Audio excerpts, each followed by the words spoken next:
C'est comme ça que j'arrive, je le trouve. Déjà, lui, il était un grand maître là-bas. Tu vois, comment. Moi, oui, il était un grand maître là-bas. Donc, comment je ne connaissais pas, c'est lui qui me dit, bon, voilà comment ça se passe, tout ça, les trucs au pays. Et je joue le match contre le Sénégal. Je ne joue même pas tout le match. Je joue, à un moment donné, je me blesse, j'ai eu un problème. Et je sors. Dès que je sors maintenant, on finit, le match retourne, on devait jouer. Je rentre maintenant, mon entraîneur me dit, mais t'es con, pourquoi tu as joué avec le Cameroun, tout ça? Mais de toutes les façons, tu peux encore jouer avec la France plus tard. Donc, quand moi je rentre maintenant, mais il y avait qui dans cette génération-là, justement, en cadet, chez les Lions? Il y avait Toi, il y avait Yengana, il y avait Atanganaba, il y avait les gars, il y avait Sergingal, il y avait Dani Nunke qui est venu plus de lui, il y avait aussi Dani Nunke qui était là, il y avait Bondoa, donc c'est un peu des gars.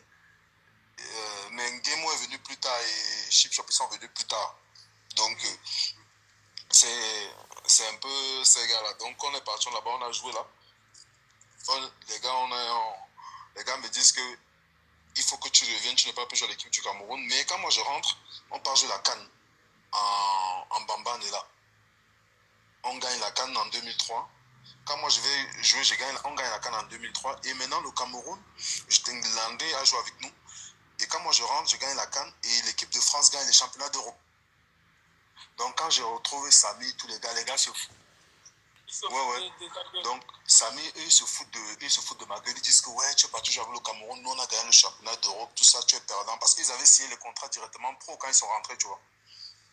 Mais moi, je n'avais pas signé un contrat pro, quoi. Ça me donnait, parce que comme je partais à l'équipe du Cameroun, en fait, je perdais, en fait. Tu perdais, bien sûr. Donc, voilà, donc, et ils ont pris plus d'argent, ils ont pris tout. Mais bon, moi, c'était mon choix, je ne partais pas par rapport à l'argent. C'est le choix comme ça que... Exactement. Alors, avec les A, à quel moment exactement, parce que le grand public camerounais te découvre en 2008 à la CAN, mais est-ce qu'avant ça, tu avais déjà été sélectionné, ta première sélection? Ma première sélection monte en 2004. Hein. Cameroun-Allemagne, je suis parti, mais je n'avais pas joué. C'était une belle expérience pour moi parce que je commençais à jouer en professionnel. Ah, tu avais déjà été sélectionné en 2004. D'accord. Ouais, parce que je jouais déjà à Bastia. J'étais un pilier dans Bastia malgré mon jeune âge. Je jouais déjà. Et c'est comme ça que j'ai eu la chance d'être sélectionné en 2004. Je suis arrivé. Pour moi, c'était l'expérience de malade. Il y avait des joueurs que j'admirais énormément. Le jour-là, j'ai même croisé le grand Canton à l'aéroport. Je ne vais jamais oublier. Il m'a dit, mon petit, viens là, prends quelque chose. Parce que quand j'étais au centre de formation, Lazio Nantes, là, quand je suis sorti des couleurs, je disais qu'on m'appelle Djemba, parce que le grand avait tchakalisé le milieu de terrain ce jour-là. Et je courais dans les couloirs comme ça, je disais qu'appelez-moi Djemba. Alors, et quand je le voyais, je l'ai vu ce jour-là, le grand, il m'a pris, c'est comme s'il m'a dit, petit, viens, mon petit, viens. Je viens comme ça, il me dit, viens. Il me dit, prends ce que tu veux. Tu vois, franchement, ça m'a fait le cœur. Je dis vraiment, les grands, tu vois. Donc, quand je suis arrivé en sélection, j'ai vu tous les grands là. J'ai pas joué, mais j'étais content, j'étais heureux d'être là. Et après, je suis revenu en 2005 contre le Maroc. On a joué un match contre le Maroc à l'INF. J'ai joué. C'était ma première sélection ce jour-là. Quel poste? J'avais joué milieu de terrain. Tu as joué à quel poste? Milieu, j'avais joué 6. Ouais. D'accord. Donc 2005 et on te revoit plus. Ouais, 2005 et on me revoit plus. 2005, on me revoit plus. Je continue à faire mes classes à Arsenal parce que... tu sais, parce que aussi, moi aussi, c'était un peu délicat parce que, tu sais, Rigo étant capitaine, moi je viens, on va dire que c'est lui qui m'a fait venir, alors que j'étais titulaire à Bastia, je jouais tous mes matchs, tu vois.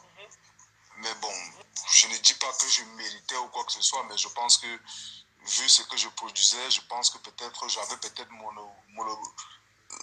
l'opportunité d'apprendre à côté d'eux, quoi, en fait, tu vois, non? Juste être là avec eux, apprendre, parce qu'il ne faut pas se mentir, les équipes de 2002-2005 au Cameroun, c'était du très très lourd.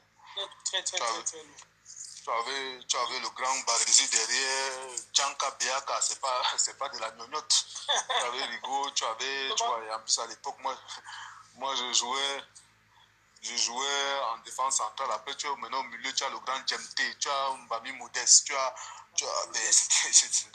as Sergent Makaya. C'était du lourd. Voilà. Donc, seulement être à leur côtoyer, manger le riz, ça nous faisait du bien, ça peut nous faire du bien. Ça tombe bien que tu en as parlé parce que il me souvient à l'époque d'une interview de Rigo où on parlait de toi. Et le journaliste disait, ben oui, vous avez votre neveu, du coup à l'époque on disait ton nom. Mais est-ce que vous ne pensez pas qu'il est à l'équipe nationale parce que vous êtes là? Et je pense qu'il leur a répondu que ce n'est pas moi qui le fais jouer à Arsenal, c'est pas moi qui l'ai fait signer à Arsenal, le petit il est là parce qu'il le mérite. Et ça a toujours été dans l'imaginaire des Camerounais justement. Que tu es à l'équipe nationale parce que c'est ton frère ou... Tu sais même que... Est-ce que tu ne penses pas qu'il est un peu influencé à cette époque-là? Non, tu sais que moi-même aujourd'hui, j'en veux à Rigo par rapport à ça, si on va regarder. Si on va regarder au fond, j'en veux à Rigo à ça. Pourquoi? Parce que je vais t'expliquer un peu. Parce que si on va regarder, parce que Mbia et Ngemo, ce sont mes frères. Tu vois, c'est la famille. Tu vois, non? C'est mon sang. C'est entre nous. On forme une famille. Donc, moi, à l'époque, quand je suis parti en sélection, j'avais joué le match contre le Maroc, Chip Chopote aussi, là, il avait joué le match là aussi, si je ne me trompe pas. Mais plus tard, Mbia a continué à aller en sélection. Tu vois ce que je veux dire? Il le méritait ça parce qu'il le méritait jouer. Landry aussi a commencé à jouer en sélection parce qu'il le méritait. C'est des gars qui ont du talent, tu vois. Moi, plus tard, on ne m'appelait pas. On ne m'appelait pas. Alors que moi, je jouais. Tu vois ce que je veux dire? J'avais commencé à jouer, en fait. Donc, à un moment donné, j'ai même en voulu à Hugo, moi, en me disant que lui étant capitaine, moi, son cousin, qui joue, c'est pas comme si je ne joue pas. On ne m'appelle pas. Tu vois ce que je veux dire? Mais les gens ne connaissent pas ça parce que, on va dire que Rigo a fait quelque chose. Tu comprends? Et dans cette sélection, le jour où j'arrive même en sélection, c'est truc de 2 minutes. Rigo n'est même pas au courant. Tu vois, je vais te dire. Non, Rigo n'est même pas au courant quand j'arrive en sélection. Quand j'arrive en sélection, la personne même qui est au courant de cette histoire, c'est Jérémy. Parce que le coach vient voir le match, on jouait Arsenal-Blackburn. Donc, on joue coupe et je joue au milieu. Je fais 2 passes décisives au milieu à Eduardo. Donc, je fais tellement un bon match, on joue en coupe contre eux. Et à la télé, on entend son. C'est comme ça que le coach demande à Jérémy, mais c'est qui le son là? Jérémy dit, mais c'est le petit de Rigo. Et c'est comme ça que le coach, à la fin, quand j'ai fini le match, Jérémy m'appelle. Il me dit, petit, je te passe quelqu'un. Tu vois? Et c'est comme ça que je parle avec l'entraîneur. Il me dit, si je t'appelle pour le stage, je dis, mais ambassade me barrait. Comment dire?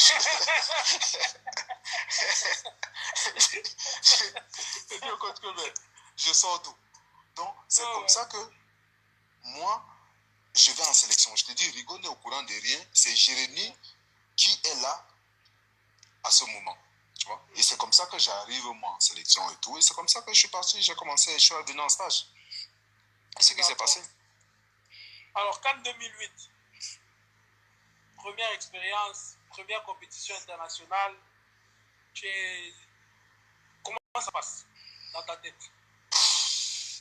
Non, rien de normal, parce que comme je dis, le football ne m'a pas surpris en fait, tu vois, le football ne m'a pas surpris parce que j'ai eu la chance que je suis né là. Depuis que je suis petit, on me disait souvent que mon père rêvait que je veux jouer au football. Malheureusement, je ne l'ai pas connu, mais on disait que mon père voulait que je joue au football. Et tous ceux qui me connaissent, ils vont te dire que quand j'étais à l'école primaire, parce qu'on avait les jeux au sucre, en fait. Quand on avait les jeux au sucre, deux fois, moi, on y avait le groupe 1 et le groupe 2. Moi, quand je jouais, j'étais au groupe 1, moi. Donc, quand nous, le groupe 1, on est éliminé des tournois, on me prend au groupe 2, en fait. Donc, quand moi, j'arrive à la CAN et tout, je viens comme un joueur, je suis un Chop Nanga, il ne faut pas se mentir, je viens pour me battre et tout. Et mes frères, Landry et Chip Shop, c'était les patrons parce qu'ils jouaient, tu vois, en sélection, ils avaient appris un peu quelque chose, ils avaient l'avance, quoi. Donc, et ce qui est bien chez nous, c'est que nous trois, on joue au même poste. Mais nous trois, on est comme ça. Exactement. Chip Shop, pour ceux qui ne savent pas, c'est Stéphane Bia. Donc c'est comme ça que quand les gars, on va à la CAN et tout, on joue le match au Burkina et tout, les gars jouent. Donc, nous, on est là tous les jours, on s'encourage que oui, mais il fallait gagner 2 places. On s'en fout que tel jour, mais il faut donner du peps à ton frère pour que si c'est lui qui est sur le terrain, qui soit meilleur, tu vois. Donc on est là tous les jours et tout, nous on est là, on parle, on tout, on fait tout, on va à la CAN, on joue, tranquille, moi je suis là, je sais que moi j'ai mon petit truc. Le jour là, Cameroun-Égypte, on arrive au stade, le Cameroun, on joue et tout, et c'était difficile, on m'envoie m'échauffer, j'étais avec Achille Mana. Donc on me dit va t'échauffer, comme ça avec Achille, j'ai dit grand, si je rentre dans ce terrain, je ne vais plus jamais sortir. Il me regarde comme ça, il dit non grand, si je rentre dans ce terrain, parce que le problème c'est que moi, j'ai eu la chance que je joue à Arsenal et je savais que le Cameroun, là quand on jouait, on manquait un joueur qui vient prendre le ballon et essayer de faire jouer en fait. Tu vois, non? On manquait ce genre de joueurs-là. Joueur qui sait jouer au pied, qui sait jouer facile. Oui.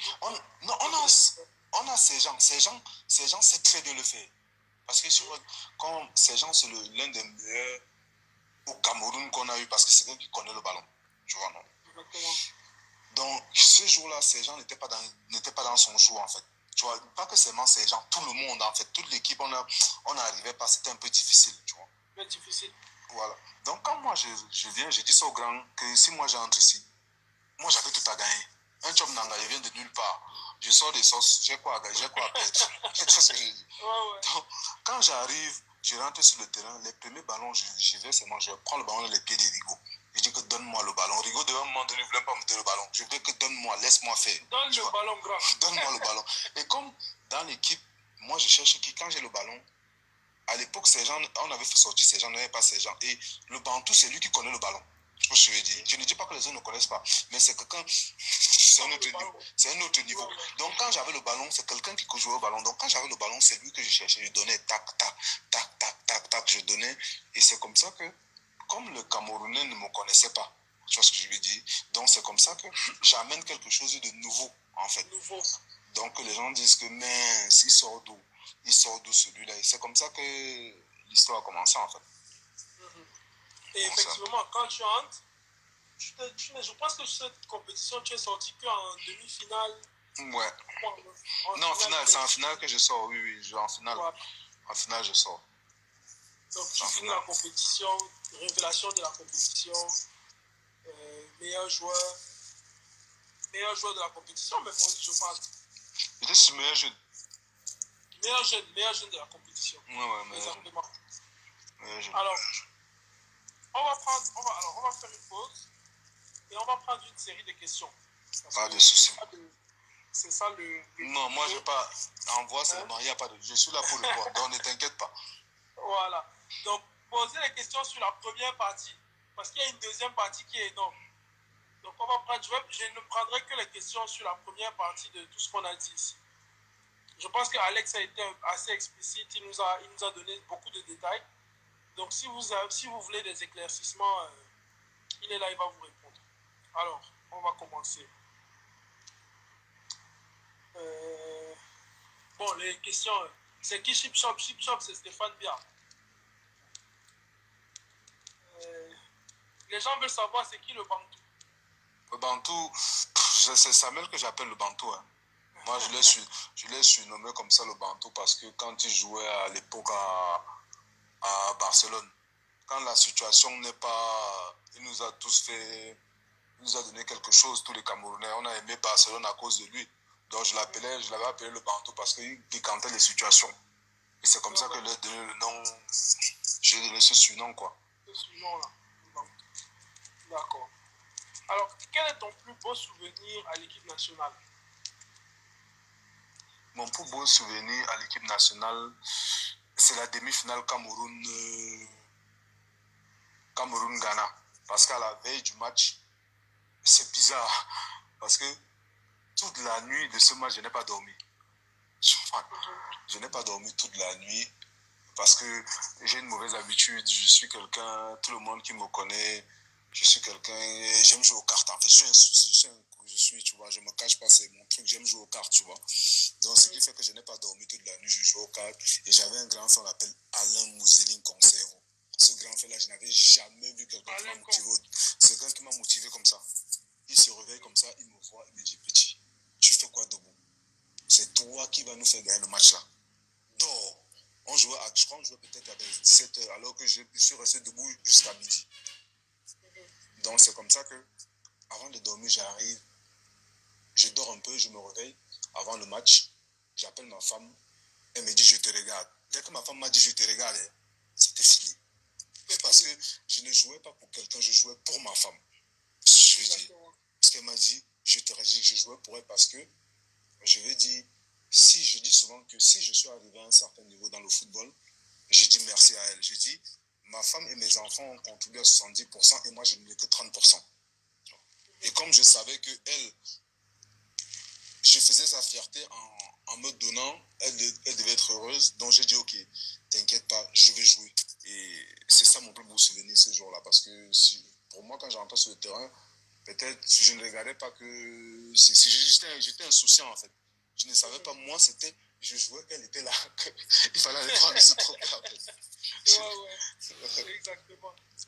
Alors, tu penses que si tu ne t'étais pas blessé en finale de la CAN, est-ce qu'on aurait pu remporter cette CAN? Pas seulement moi, je pense que si on avait aussi eu Biquet, on pouvait faire aussi des belles choses en fait. Si on avait aussi, oui, si on avait aussi Biquet, je pense qu'on aurait pu faire quelque chose aussi. Parce que, tu sais, une canne, c'est un rêve, une canne, c'est un rêve, c'est de la gagner. Hein. Je pense que si j'étais là, je pense que le match on aurait pu faire Biquet aussi. Je pense que si on avait tout le monde ensemble, on aurait pu faire quelque chose ensemble. Alors, quel était ton meilleur match avec Bastia, selon toi? Mon meilleur match avec Bastia, je dirais Lyon-Bastia à Lyon. C'est-à-dire ton premier match? Ouais, mon premier match titulaire. D'accord. Alors, qui est le joueur qui t'a le plus marqué en sélection? Non, forcément, le Bantou, on va pas se mentir. D'accord. Le meilleur danseur à ton époque? Le meilleur danseur à mon époque? Ouais. Le meilleur danseur à mon époque, c'était qui? Ah, Kaka. C'était qui? Carlos. Ah, le grand cas. Ouais. Alors ça, c'est une question plus côté jardin. On aimerait, tu sais... Non, il n'y a pas de souci. Moi, je pas de problème. Comment est-ce que tu as rencontré ta femme?